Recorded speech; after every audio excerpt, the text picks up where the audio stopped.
Hey everyone, Jeremy Bennett here. Let's look at how powerful your mind is. Let's compare your mind to the most sophisticated man-made device ever created, the computer.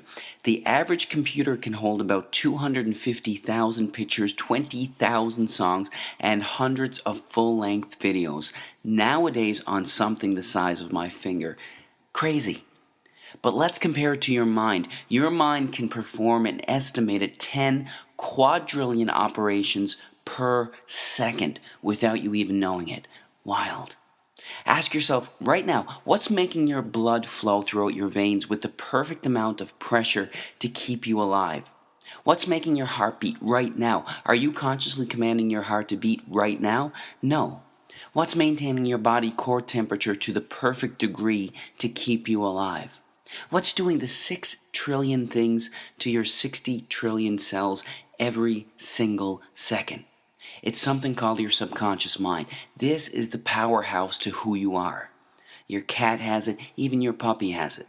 But of all the things that your subconscious mind can do, it can't do one thing. And this thing can help you attract good things into your life or can absolutely demolish your health. What is that one thing it can't do? It can't distinguish between a real event and something you merely think about. Sounds absolutely ridiculous, right? What happens when you have a nightmare? You wake up, your heart is pounding, you're sweating, and you're anxious beyond words. The nightmare existed in your mind. You weren't in any real danger at all. But your mind didn't know that. You physiologically reacted as if the nightmare was actually taking place in reality. There was a study conducted where a doctor hooked up an elite athlete, a professional skier, to a device that measured the athlete's muscle fibers. He told the skier to merely think about skiing down a hill without moving a muscle. The act of thinking about skiing down the hill actually made the same muscle fibers that would have actually fired off if he were to be actually skiing fire off from thoughts. This has been demonstrated time after time with the placebo effect. Group A suffering from a particular illness gets prescribed a pharmaceutical FDA-approved drug specifically designed to treat that illness. Group B suffering from the same illness gets a sugar pill, thinking it's real medication. Both groups get cured. In fact, the New England Journal of Medicine published a study involving two groups suffering from the same degenerative knee disorder. Group A had a surgery designed to scope out the knee and relieve the symptoms of the disorder. Group B, with the permission of the family, had a fake surgery. A placebo surgery, thinking that they had a real surgery. Only 3 small incisions were made in the kneecap, but no real surgery was performed. Both groups reported that the surgery was a success. In fact, researchers are suggesting that a minimum of 1/3 of all medical treatment, including surgery, is due to the belief that the treatment is going to work. The placebo effect. Most people don't realize that there is also something called the nocebo effect. It's practically the opposite of the placebo effect. The mind, instead of curing illness, contributes to illness. That's what a hypochondriac is. Their belief that they're going to develop a disease actually causes them to experience the symptoms of it. Whatever belief you hold in your subconscious mind will become your reality. Bottom line. That's how hypnosis works. The hypnotist implants the idea in the back of their subject's mind, and the subject experiences whatever they hold there. If they hold the belief that there's a spider on their arm, their eyes actually see a spider on their arm. An amazing demonstration occurs when the hypnotist walks towards his subject with his finger extended. He tells the subject that his finger is hot and burning. The hypnotist slowly touches the subject on their arm, and a blister actually forms in the exact place that the finger touched. Now, this is crucial to understand in all healing. Free will, as we understand it, is practically an illusion.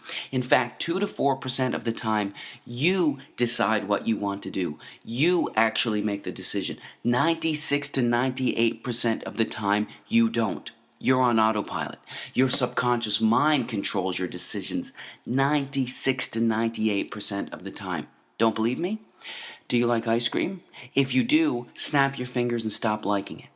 Do you enjoy watching sports? Snap your fingers and stop enjoying it. You can't. 96 to 98% of the time, everything we crave, desire, and act upon comes from what we hold predominantly in the back of our subconscious minds. Whatever we hold predominantly in the back of our subconscious minds, we are attracted to in life. What happens when you buy a new car? It's the only car you see on the road for the next 2.5 weeks. You saw those cars before you bought your car, but why didn't they stand out to you? Because you didn't own that car yourself. You weren't thinking about it yourself. What you hold in your mind, you're attracted to in life. That's how subliminal ads work so effectively. They work so effectively that they are banned in over 10 countries as a way to advertise. So if what you hold in the back of your subconscious mind shapes your reality, what shapes your subconscious mind? Practically everything that you're exposed to, everything that you see, hear, smell, taste, and feel is shaping your subconscious mind. Let's look at some specifics. Television.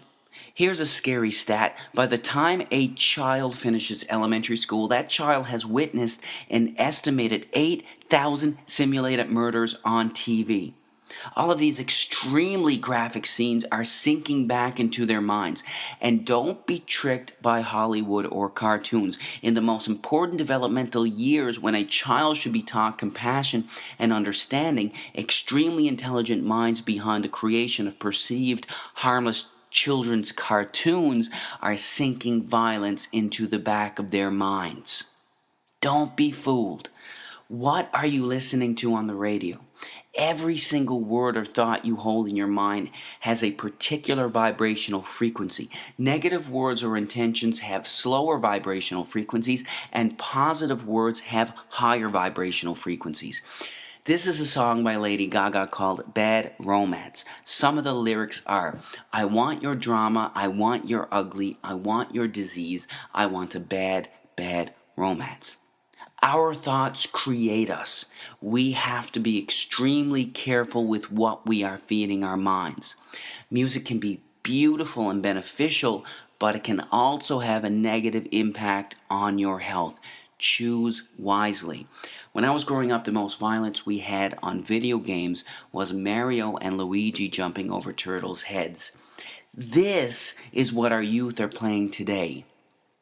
These gruesome, extremely graphic images are sinking into the backs of their subconscious minds, weakening their immune systems and having astronomical, gradual negative effects on their health. Nobody's saying that these games are going to cause them to pick up a gun and go shoot somebody, but these games are affecting their health. There is zero doubt about that.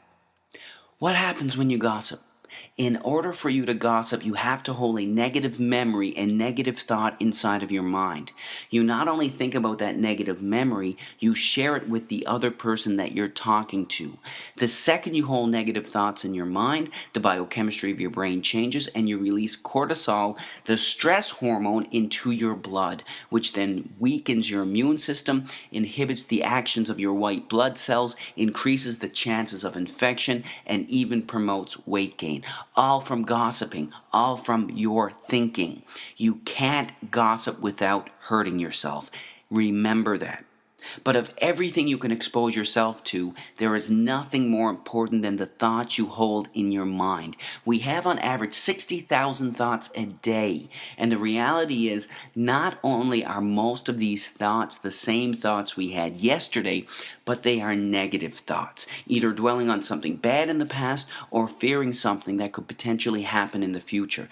The second we have these negative thoughts, the second we release cortisol, the stress hormone, into our blood. Our thoughts create us. Most people believe that situations cause them anxiety, stress, or cause them to be depressed. The reality is this: there is absolutely no situation in the entire universe that can cause someone to experience anxiety. None. It's your psychological reaction to the situation that can cause you to experience anxiety, not the situation itself. This is crucial to understand. Why is it that when one person skydives, their brain releases endorphins, the good feeling chemical, into their blood, while releasing cortisol into another's? It's the same situation. How can the company of one person cause excitement in one person while making another person stressed?